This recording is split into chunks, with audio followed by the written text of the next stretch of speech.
মাননীয় সভাপতি, আমি সবসময় মানুষকে আশার বাণী শুনিয়েছি, কখনো ভয় দেখিয়ে কিছু করা আমি সমর্থন করিনি, কিন্তু আজ আমাকে সেখান থেকে সরে এসে ভয়ঙ্কর কিছু কথা বলতে হচ্ছে।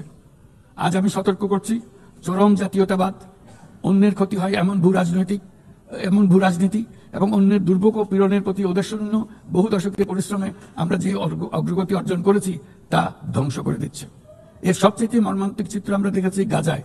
শিশুরা না খেয়ে অকাল মৃত্যুবরণ করছে, বেসামরিক জনগোষ্ঠীকে নির্বিচারে হত্যা করছে, হাসপাতাল, স্কুল সহ একটা গোটা জনপদ নিশ্চিত করে দিচ্ছে। জাতিসংঘের স্বাধীন তদন্ত কমিশনের সাথে আমরাও একমত যে আমাদের চোখের সামনেই একটি নির্বিচার গণহত্যা সংঘটিত হচ্ছে। আমাদের দুর্ভাগ্য যে মানব জাতির পক্ষ থেকে এর অবসানে আমরা সর্বোচ্চ চেষ্টা করছি না এখনো। এই অবস্থা চলতে থাকলে ভবিষ্যৎ প্রজন্ম ও ইতিহাস আমাদেরকে ক্ষমা করবে না।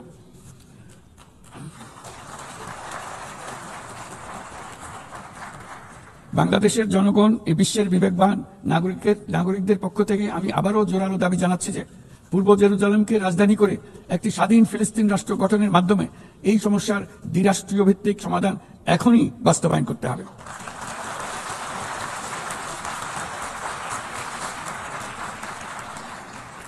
শুধুমাত্র 1967 সালের পূর্বের সীমারেখার ভিত্তিতে যেখানে ইসরায়েল ও ফিলিস্তিনি শান্তিপূর্ণ সহাবস্থানে থাকবে, তখনই ন্যায় বিচার সম্পূর্ণভাবে কার্যকর হবে।